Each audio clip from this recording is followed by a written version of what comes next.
Hey, what's up guys? Quick disclaimer, this is a 21-year-old and up channel, so if you're not 21 years or older, please leave the channel now. Appreciate it.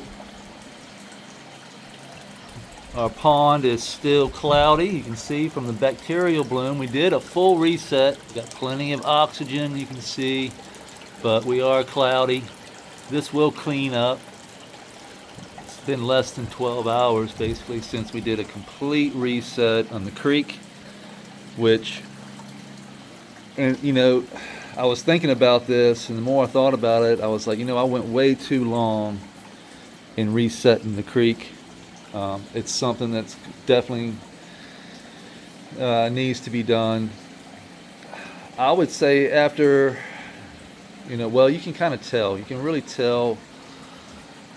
Those are all roots that you see here. This is all roots from the, so that's what that is. But let's go over here and see. You can really see the reset.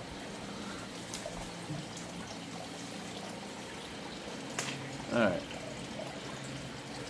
So all we did was just add a lot of fresh sand, silt, and clay, basically, and organic matter. Some organic matter in this. We don't remove all the organic matter. You can actually, some organic matter is good. Shrimp like to eat it. Contains, the bacteria, all that good stuff. But we're working on some lactic acid bacteria right now that'll help clear this up and help get the reset going. We're working on the lab over there. I'll take you over there in a minute to show you. But the good news is that I haven't seen too much more yellowing in the grass. So I think we caught it early enough before it killed off everything. You see, we still got, the grass isn't as green as it was. I know you probably can't tell, but I can tell. I can see the little things that you guys probably can't. Like this grass here is definitely not as green. It was just being choked off. So now, what we've done is we've added the sand and the silt and the clay and the organic matter fresh.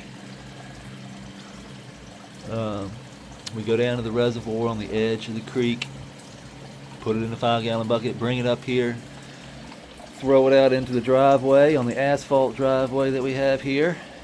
Spread it out with a rake, let the sun cook it all out, all that bad swamp ass smell, all that gets cooked out. It becomes a nice fluffy sand, silt, clay, and organic matter. That's what it is.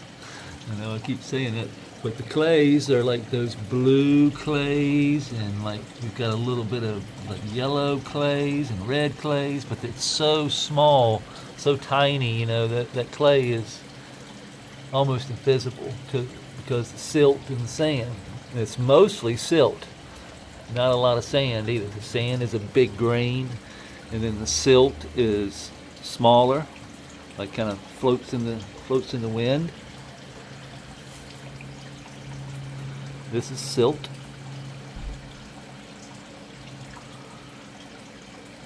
Sand would be a grain or two. Each grain is a little bit bigger. So if this dries out, you threw it up in the air and it would just blow in the wind.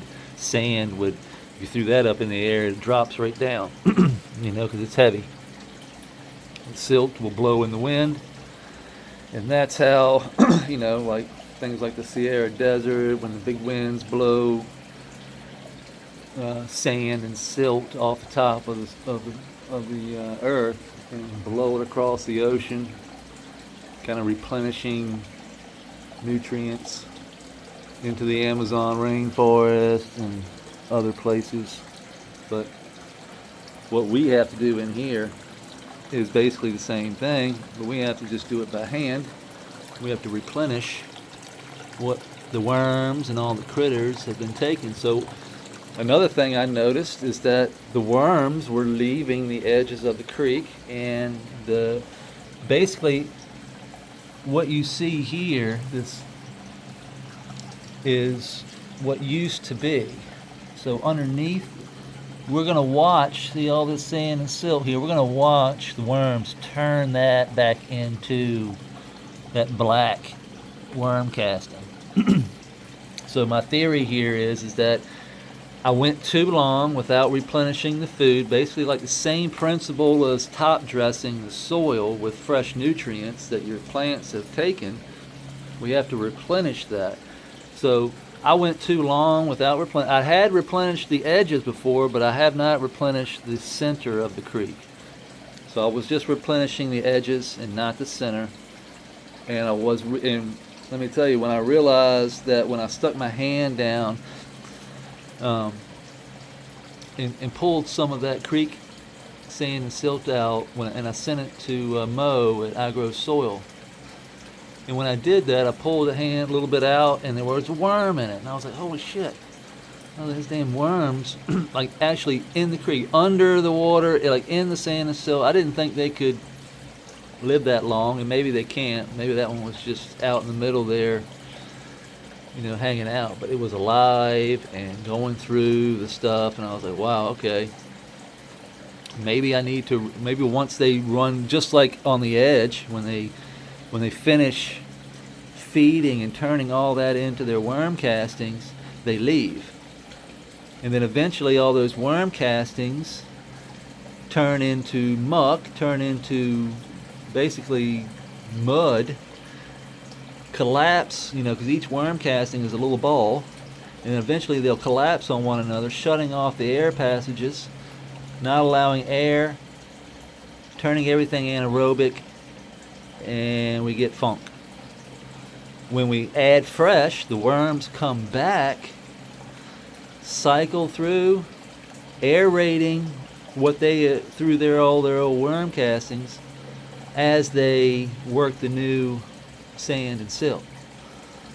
So they are actually going to go back in through here and hopefully aerate for us and turn all this fresh sand and silt into worm castings. You can see, like, it'll all be that black with worm castings, and then the fresh. So all this fresh will turn into that right there. You can see how they're little balls.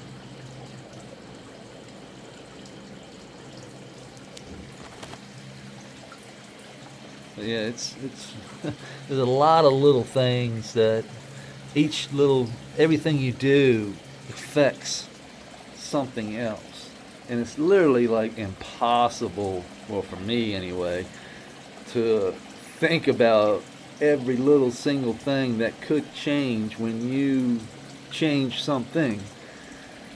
So the after effects of the consequences of your actions are really, really strong in here.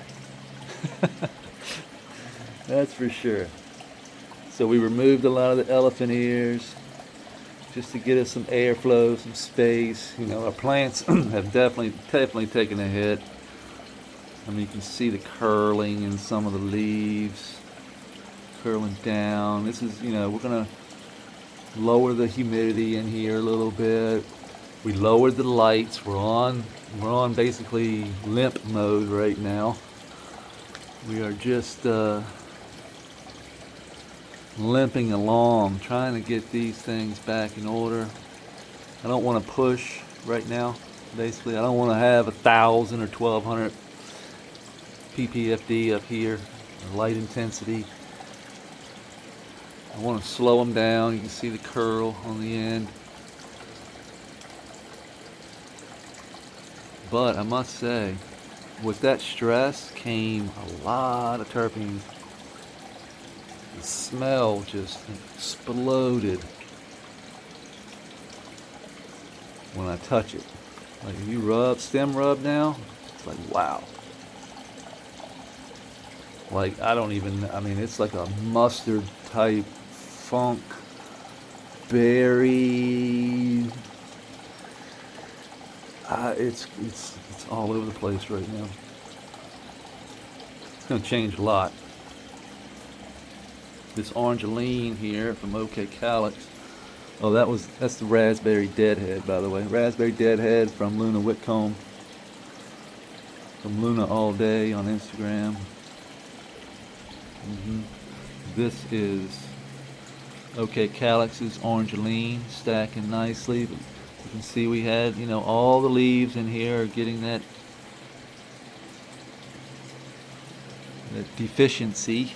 And that deficiency is not coming from, well, it is coming from the soil, but it's a reaction. It's a chain reaction from me killing off all the cyanobacteria and all my algae. And a lot of people are like, you want to kill that algae? No, not in this system. This system does not have a filter box for an aquarium. So there is no filter box. The creek is the filter. And the creek needs the string algae, the photosynthetic string algae that photosynthesizes the light that we have in here, creating oxygen, which we did have along the edge, if you remember.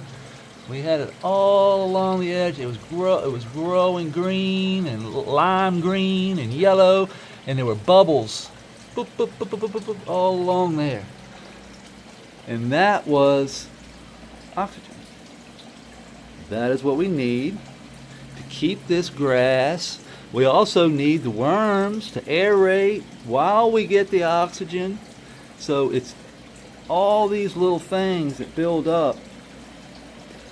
And what we did was we turned on that red light, and as soon as we turn, and if you Google or just use AI, and AI does deep red kill cyanobacteria, and you'll see that it does. And when people use UV light, it's those wavelengths, those short UV wavelengths that kill off algae. People use it in the, I have one outside in my pond. You just hook it up in a line, the water runs across the UV light, kills off the algae. That is not what we want to do in here. That is the opposite of what we want to do in here, in this system. Because the string algae is what is catching all the crap and shit that's floating through the creek. It allows me then to do my job and to come in and remove the algae by hand.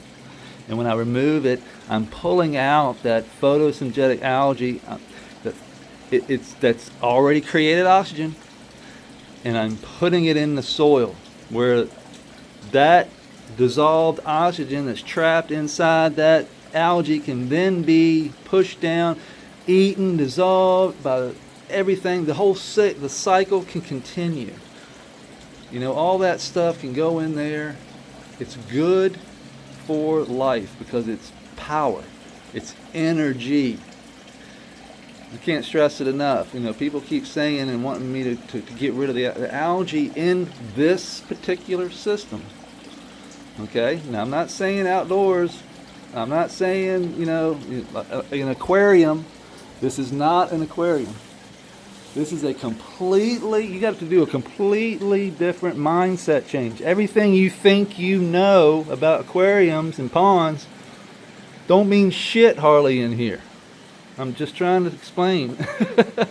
It's a totally different, we're working on totally different parameters. Everything is different. There is no sun. We have specific spectrums of light that changes. I don't know how it's going to react. I really don't. I knew the red light would be, intense, but I just had it too high, and I had removed the cool white. So when I removed the cool white and increased the deep red, I freaking just killed everything. I was burning up basically everything in here, was getting UV to death. But it's not UV, of course. I understand that. It's not. Here's UV over here. This is UVA and B right over here. But this over here is, when you get into that deep red spectrum, that the nanometer, You know, I'm not a light guy. I just know when you get into the 700s to 800 range, it's not good for a lot of things. And I'm not talking about the plant. I'm not talking about the cannabis plants. This has nothing to do with the cannabis plant suffered because all of this down here crashed. And it crashed because we killed off all the good bacteria and biology that was in the creek. Everything turned into a swamp real fast. Everything was going good because we had the life in there, we had the algae in there, we had everything cycling, everything was going good, and then I killed off all the good guys with the red light. And that was just my fault, 100%. But I promise it will never happen again. Lesson learned. I learned a lot by what happened in the last week. I mean, that experience alone was worth just doing the reset. I mean, now I just have to wait. It's just a waiting game now. There is nothing we can't fix. So now we've just gone right back to cloudy. The fish, turtles, they do not care. Cooter and Scooter do not care about the cloudy water. The mollies don't care. I see them. They were in there just a minute ago, but they're swimming around. But if it don't hurt the mollies, the little baby mollies, we're good to go. And I see, well, I did see them. I don't see them right this second, but if I threw some food down there, you'd see them. But we pretty much did at least half to maybe 3/4 of a water change yesterday. We added in all the fresh sand and silt. We should be good to go. It's just a waiting game. We're going to make the lab. We got some lab waiting on. This is just rice water and milk. So I can already see it starting to change color down there. So hopefully by this evening, this will be all cheesed up. This will be a big old cheese glob right here, and everything underneath that cheese, the liquid, is lab. And that lab, the lactic acid bacteria, we will put into the pond in the creek, and that will help start the cycling. We can get some EM1. We don't need any EM1. We've got Mo from iGrow Soil sending us some purple non-sulfur bacteria, and that is what we need. That purple non-sulfur bacteria will put us right back where we need to be in the cycle mode. We're basically just just picture this. You took a bunch of heavy antibiotics, you killed off all your good biology, basically killed off all the biology in your stomach, and now we gotta probiotic it back in. We gotta add probiotics to get that biology back to where our stomach can now process and cycle nutrients again. Until then, we're gonna be shitting diarrhea. So nothing's being processed right now. We're kind of running on used and stored up energy right now. So we need to get that energy flowing again. And that lab, purple non-sulfur bacteria, will kickstart everything. And hopefully bring us right on back in. And once we get the creek back, all that will be transferred over into the plants. And we'll be good to go.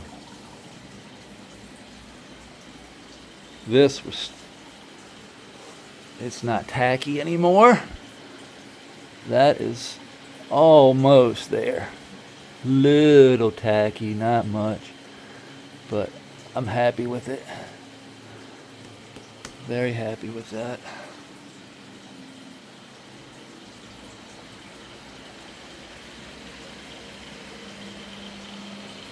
Oh yeah, it feels good. Very nice. I don't feel any concrete. It's all nice and smooth. If I can get my old ass down in here. See? Oh, deeper than look. That's still a little tacky because it's thick.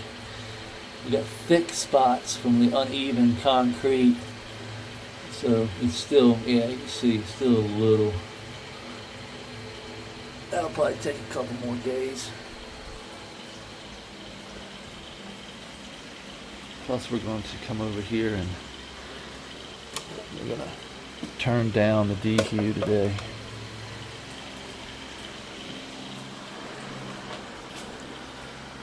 We've got it set at 70, I think. We're going to take her down. And we're going to take the temperature around here.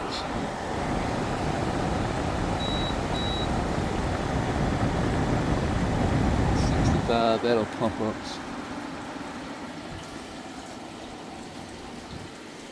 That'll keep that thing going pretty much full speed.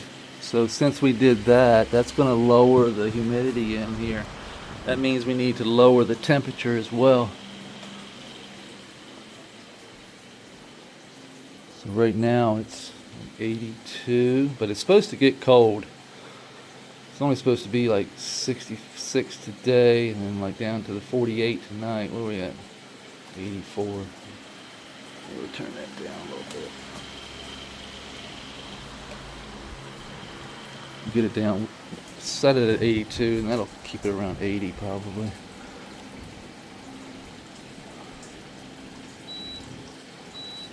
Let's do 81.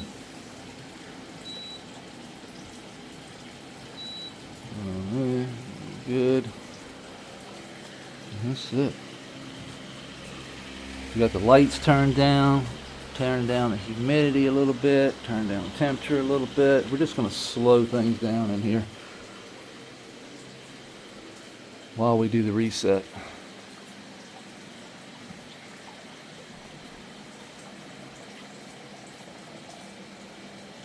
And I think all in all, other than just a little curling in the yellow a little bit, you know, just depleting the oxygen in the soil, you'd be amazed at how much that the creek affects the soil. I mean, tremendous. You can see it, and it only took a week and a half, but there were signs. There were signs that I just did not pick up on. But now I know, and I went back in my mind, and I remember those signs, just like a good poker player. You know, you gotta, once you know, you gotta store that in your memory bank, and be able to recall that the next time we see it. So now we know what to look for, and lesson learned, huh? So I appreciate everybody hanging out. And we're on our way back to a full recycle. When I say reset, we reset to get everything recycling again. So with that being said, peace.